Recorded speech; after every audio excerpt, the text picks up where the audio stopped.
baru sebatas menerima tawaran. Oke.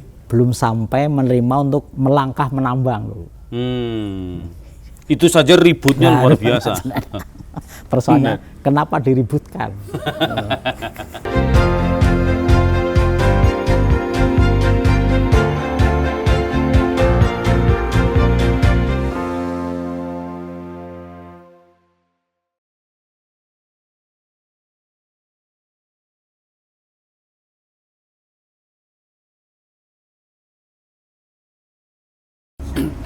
Bismillahirrahmanirrahim. Assalamualaikum warahmatullahi wabarakatuh. Halo sahabat rumah berkemajuan. Sudah sangat lama tidak mengudara. Kali ini saya kembali kedatangan Pak Tafsir. Ini dulu adalah narasumber perdana rumah berkemajuan, dan untuk sekian kalinya akhirnya beliau kembali tampil, hanya dalam suasana yang agak berbeda. Biasanya kita di dalam studio. Hari ini kita di luar ruangan di satu tempat namanya Balkondes Kembang Limus, salah satu tempat di Kecamatan Borobudur. Hari ini kita akan ngobrol hal-hal isu mutakhir, baik dari sisi internal Muhammadiyah maupun eksternal Muhammadiyah, khususnya yang terjadi pada pekan-pekan akhir ini, maupun prediksi-prediksi kita tentang beberapa langkah yang terjadi dalam suasana di tengah masyarakat kita untuk beberapa langkah yang ke depan. Baik, Pak Tafsir, insya Allah siap dalam 20 dan 30 menit ke depan. Kita akan ngobrol seperti biasa. Siap. Baik Pak Tafsir, beberapa saat yang lalu kan Muhammadiyah ini diterpa badai persoalan tentang seputar tambang ya. Ya. Bahkan rasanya residunya sampai hari ini masih belum kelar, apalagi kemudian hari ini kalau tidak salah saya baca salah satu media yang mewawancarai Pak Bushro Muqaddas bahwa seolah-olah pernyataan beliau tentang tambang itu sesuatu yang sifatnya belum final. Gimana Pak Tafsir? Ya, memang belum final. Jadi ketika awal persoalan ini muncul, saya ditanya wartawan, jawaban saya, Muhammadiyah tidak boleh tergesa-gesa. Tidak boleh tergesa-gesa menerima, dan juga tidak boleh tergesa-gesa menolak. Karena tergesa-gesa itu perbuatan setan. Al-ajalah minasyaiton. Jadi yang tergesa-gesa menolak juga sebenarnya itu nuansa setan. Nuansa setan. Menerima juga sama. Menerima tergesa-gesa juga nuansa setan. Maka ya Muhammadiyah tidak boleh tergesa-gesa. Baik itu menerima maupun menolak, semuanya harus dengan ilmu, dengan argumentasi yang rasional, yang bisa dipertanggungjawabkan. Oleh karena itu, kalau kemudian ini sekarang menerima, ingat, baru sebatas menerima tawaran. Belum sampai menerima untuk melangkah menambang loh. Itu saja ributnya luar biasa. Persoalannya kenapa diributkan? Ya. Jadi ingat, ini baru sebatas menerima tawaran, belum sampai melangkah ke melakukan penambangan. Karena apa ya, tadi kita tidak boleh tergesa-gesa. Itulah yang kemudian konsolidasi dan dibentuklah tim yang dipimpin oleh Pak Profesor Muhadjir Effendi dan beberapa anggota yang lain, sehingga inilah yang kemudian akan mengkaji untuk lebih jauh bagaimana akibat dan juga prospek ketika kita melakukan penambangan. Kalau kemudian nanti hasil kajiannya mafsadatnya lebih banyak, madorotnya lebih banyak, ya bisa jadi dikembalikan tawaran itu pada pemerintah lagi. Tapi kalau kemudian hasil kajiannya prospektif dan memberi manfaat, ya kenapa tidak? Tapi sekali lagi, tidak boleh tergesa, semuanya harus dengan ilmu. Muhammadiyah gerakan ilmu, sehingga semuanya harus didasari oleh ilmu kajian yang mendalam dari berbagai perspektif, sehingga baru boleh mengambil kesimpulan. Sehingga sekarang dalam fase kajian oleh tim yang dipimpin oleh Pak Muhadjir Effendi. Tapi tidakkah saat itu Pak Tafsir, pimpinan itu mempertimbangkan bahwa ada semacam snowball effect ke bawah yang tampaknya tidak mudah juga untuk kita tenangkan. Ya, persoalannya kenapa dipersoalkan? Ya. Dulu Kiai Suja mendirikan PKU semuanya nyinyir, semuanya ragu. Ustadz kok mendirikan rumah sakit? Tapi nyatanya bisa. Yang harus diakui tidak semua bisa. Saya punya pengalaman bagaimana ada sebuah kasus di sebuah rumah sakit Muhammadiyah, ada ya riak konflik gitulah. Kemudian dokter-dokter senior dalam tanda kutip protes mogok tidak praktek. Bayangkan rumah sakit kok ditinggal praktek, ditinggal mogok praktek dokter. Akhirnya dokter ini kita kumpulkan, para dokter sendiri kita kumpulkan, mereka biar ekspresi, menyampaikan unek-uneknya kenapa gitu. Kemudian saya beri waktu, semuanya bicara semua. Akhir kata kesimpulan saya mereka hampir sama pernyataannya. Mereka menyatakan bahwa mengelola rumah sakit tidak mudah. Itu ucapan para dokter senior. Para dokter senior kumpul menyampaikan bahwa mengelola rumah sakit tidak mudah. Nah, setelah itu saya diminta respon. Saya akan sampaikan, bapak-bapak ini kan dokter senior, itu aja mengatakan mengelola rumah sakit tidak mudah. Lah kami Muhammadiyah para ustadz bisa mengelola rumah sakit. Dan waktu itu yang bekerja saudara-saudara, bukan kami kan. Ya mohon maaf, yang menikmati dalam arti nafkah juga para dokter kan, bukan pimpinan Muhammadiyah. Betul. Nah, nyatanya bisa. Itulah maka mohon kerjasamanya. Wong kami pimpin Muhammadiyah yang kumpulan para ustadz itu hanya semangat dakwah kok. Dan nyatanya bisa. Artinya sebenarnya badai isu dan persoalan besar seperti ini bukan yang pertama kali Pak Tafsir ya? Bukan hal pertama kali. Dan dalam catatan sejarah Muhammadiyah lulus lah kira-kira gitu ya? Lulus. Ya. Tapi ada juga yang perlu saya sampaikan, Muhammadiyah nggak boleh bermental kalah. Harus bermental menang. Mental menang itu belum akan menyerah sebelum mencoba. Wong belum mencoba udah menyatakan nggak bisa. Belum mencoba udah menyatakan kita tidak mampu. Itu namanya mental orang kalah. Muhammadiyah nggak boleh bermental orang kalah, harus mental pemenang. Tapi Pak Tafsir kan ada yang mengkaitkan ini dalam konteks bargaining position Muhammadiyah ya. Satu misalnya ada yang mengatakan dengan menerima izin tambang maka posisi tawar Muhammadiyah justru menjadi sangat rendah di hadapan negara. Artinya ini orang-orang yang mungkin semangatnya ingin menempatkan posisi Muhammadiyah sebagai kelompok yang berhadap-hadapan, sebagai kelompok kontrol. Kira-kira gimana Pak Tafsir? Sekarang kita punya SMK berapa? SMK Muhammadiyah berapa Jawa Tengah? Gak usah Indonesia, Jawa Tengah aja. Kita punya SMK berapa?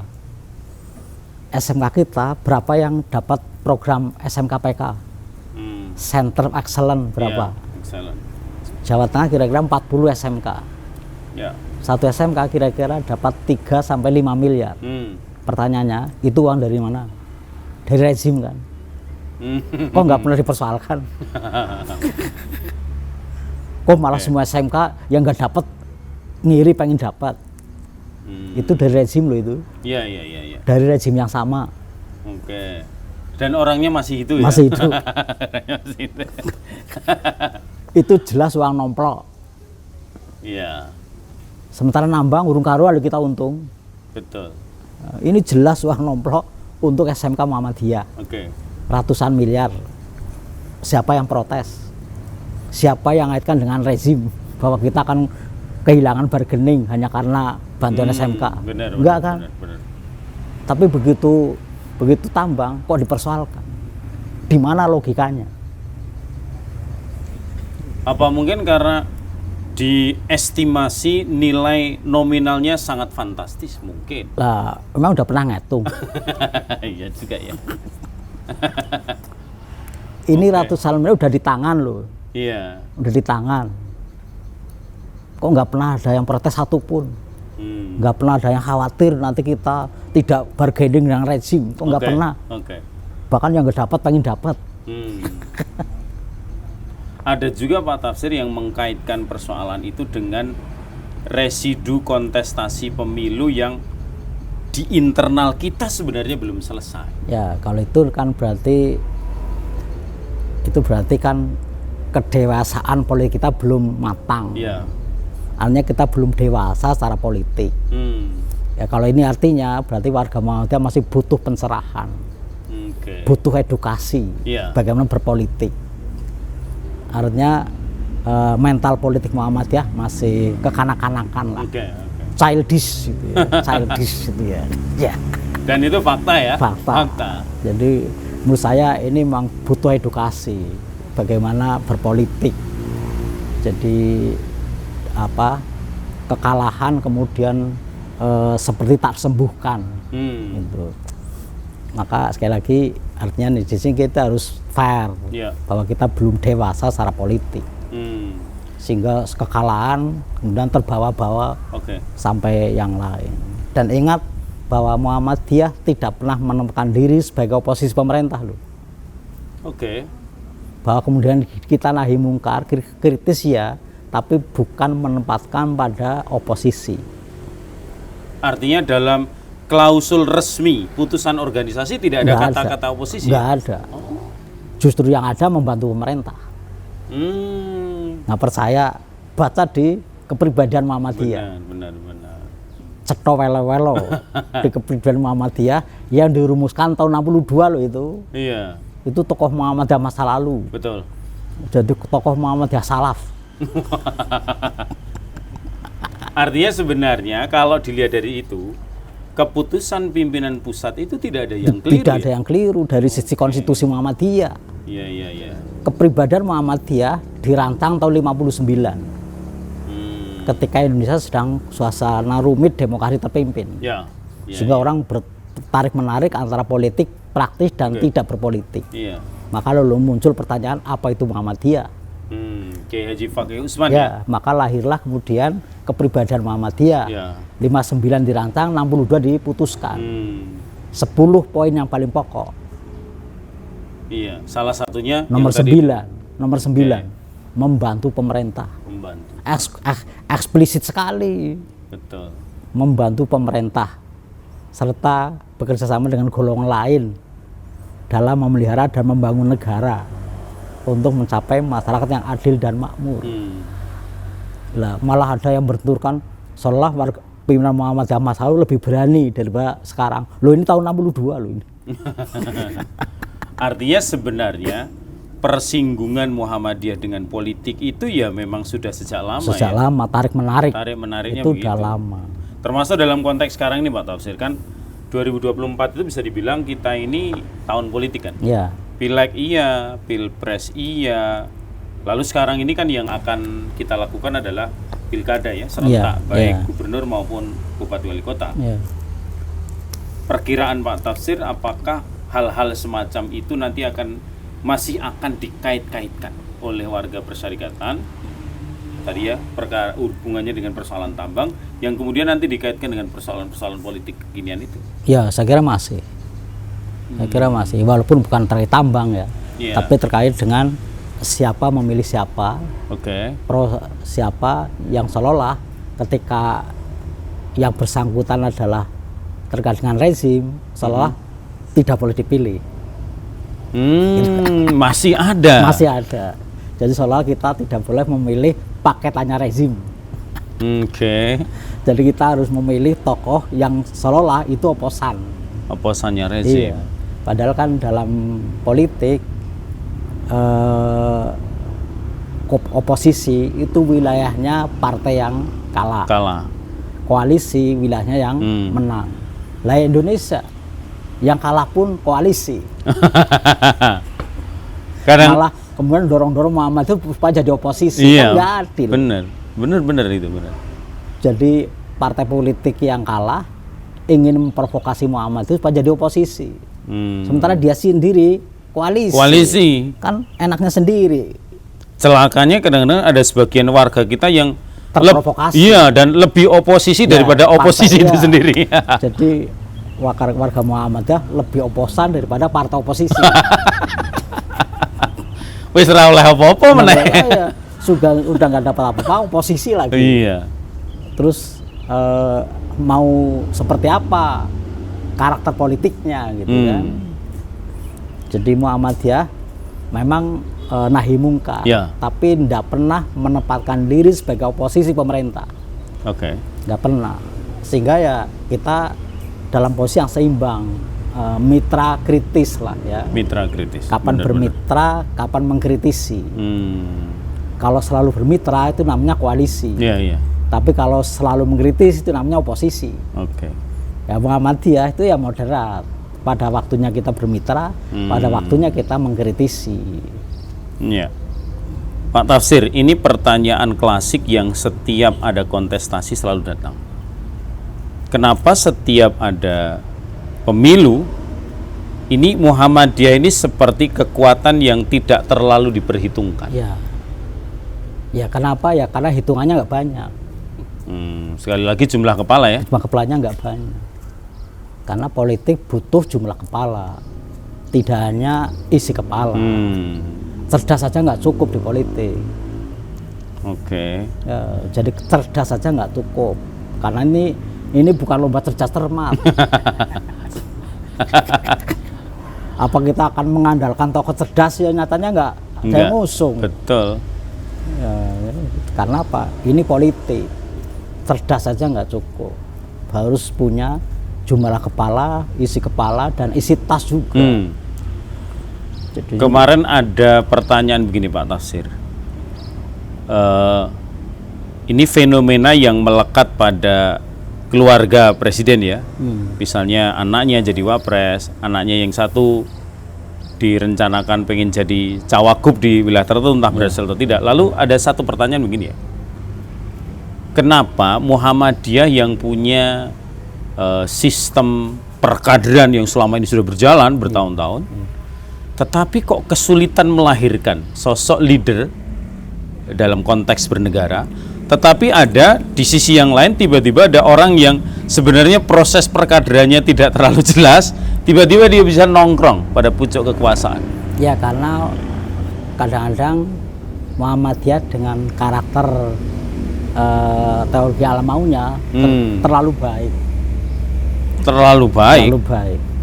Ya. Sehingga tidak mau masuk ke wilayah yang seolah-olah itu penuh setan di sana gitu kan. Gitu. Maka ada yang WA saya, Pak Tafsir, di sekitar Tambang terlalu banyak setan, kenapa Muhammadiyah masuk? Saya jawab, sejak kapan Muhammadiyah takut setan? Emang ada sejarahnya Muhammadiyah takut setan? Kan Muhammadiyah biasa beli rumah yang katanya banyak setannya, murah kan? Justru karena banyak setan kita masuk supaya setannya minggir. Lah politik itu wilayah penuh kekerasan. Warga Muhammadiyah terlalu halus, cenderung cengeng kalau makhluk wilayah itu. Maka tidak ada yang benar-benar, hampir nggak ada yang benar-benar total memasuki wilayah ini. Padahal kan ini jelas wilayah kekuasaan. Karena tidak ada yang total, cenderung cengeng, ya susah untuk naik ke level yang yang puncaknya. Sementara politis yang berhasil itu kan tahan kritikan. Kritikan apapun dia maju terus. Digembleng dari sana sini, dikritik sana sini, dia tetap dengan karakternya yang kuat. Lah di Muhammadiyah agak kesulitan mencari politis yang berkarakter. Kalah sedikit terus keluar buat partai sendiri kan gitu kan. Wah ini nyinggung ini. Itu kan cengeng. Itu kan cengeng. Lah politis Muhammadiyah cenderung cengeng, tidak berkarakter. Akhirnya ya susah untuk meraih prestasi tertinggi di level politik. Pertanyaannya Pak Tafsir, apa yang perlu diperbaiki dari konteks itu ya? Jadi bisa jadi menyangkut di samping karakter Muhammadiyah sendiri, juga pendewasaan politik dan wawasan komparatif yang harus diperluas. Ya, jadi kadang-kadang warga Muhammadiyah masih miskin kajian komparatif. termasuk di bidang politik. Begitu ngomong politik selalu Al-Maidah 51. Politik ya Al-Maidah 51. Tidak pernah lihat perspektif yang lain. Itu kan menjadi sempit. Karena sempit maka ya menjadi kurang dewasa. Karena kurang dewasa menjadi lemah dalam berpolitik, menjadi cengeng, tidak berkarakter, sehingga susah untuk menembus level tertinggi di bidang politik.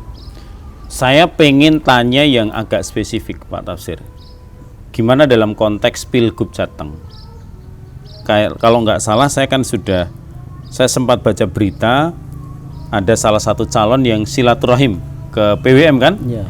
Apakah itu indikasi restu PWM atau bagaimana? Sudah berapa calon? Oh, tidak cuma satu ya? Ya, sudah berapa orang yang ke PWM? Setidaknya sudah 3. Sudah 3, tapi yang 2 itu sepertinya sudah hampir pasti nggak lolos di pencalonan. Karena yang 1 diangkat jadi wakil menteri, sehingga sebenarnya sudah tidak mungkin. Yang 1 namanya turun ranjang. Dari provinsi menjadi kota. Itu juga sebenarnya hampir tidak mungkin. Tidak mungkin ya. Nah, yang terakhir itu sebelum rekomendasi turun, dia coba-coba silaturahmi dulu. Dan ternyata turun ya? Turun, tapi hanya posisi wakil. Sebagai wakil. Calon wakil. Nah, yang sudah telepon, kalau boleh sampai nyebut nama, itu ya Pak Lutfi. Sudah telepon ingin silaturahmi, tapi masih ngatur waktu. Sehingga sampai detik ini belum ada calon yang jelas. Belum ada calon yang jelas. Tetapi Muhammadiyah secara lembaga pasti netral. Sikapnya jelas ya? Jelas, tapi perorangan nggak boleh netral. Oh gitu ya? Ya, PWM netral, tapi tafsir nggak boleh netral. Harus milih. Harus milih, benar. Harus milih. Meskipun rahasia. Rahasia, tapi harus milih. Lah warga Muhammadiyah harus milih. Tapi sebagai Muhammadiyah nggak boleh kemudian bawa bendera Muhammadiyah untuk memilih salah satu secara terbuka. Bahwa Muhammadiyah mendukung A, mendukung B itu nggak boleh. Tapi sebagai warga negara harus memilih, nggak boleh netral, nanti malah jadi golput. Nah, maka mari hak kita manfaatkan semaslahat mungkin dengan wawasan yang kita miliki untuk memilih pemimpin yang terbaik Jawa Tengah ini. Saran terakhir Pak Tafsir untuk para pemilih kita. Ya, mari kita menjadi pemilih yang dewasa, cerdas, mandiri, sehingga penuh perspektif baik secara politis maupun secara teologis, sehingga menghasilkan kepemimpinan yang benar-benar berkualitas untuk memimpin Jawa Tengah 5 tahun ke depan. Insya Allah warga Muhammadiyah sudah sangat paham untuk ini. Tetapi juga kedewasaan politik kita harus kita tingkatkan, karena tidak mungkin diseragamkan. Sehingga tidak boleh kemudian saling vonis. Satu pihak pemilih A tidak boleh memvonis kepada pemilih B dengan vonis-vonis tidak islami, kemudian divonis tidak syar'i, PKI dan lain-lain. Bahwa ini butuh pendewasaan. Ya mudah-mudahan pilkada yang ada tidak sekedar menghasilkan pemimpin, tidak menghasilkan bupati, wali kota, gubernur, tapi juga edukasi bagi warga Muhammadiyah dalam pendewasaan politik. Terima kasih Pak Tafsir. Sama-sama. Mudah-mudahan bisa kita sambung lagi. Amin, amin. Demikian teman-teman sahabat Rumah Berkemajuan, sampai ketemu lagi pada episode selanjutnya. Assalamualaikum warahmatullahi wabarakatuh. Waalaikumsalam warahmatullahi wabarakatuh.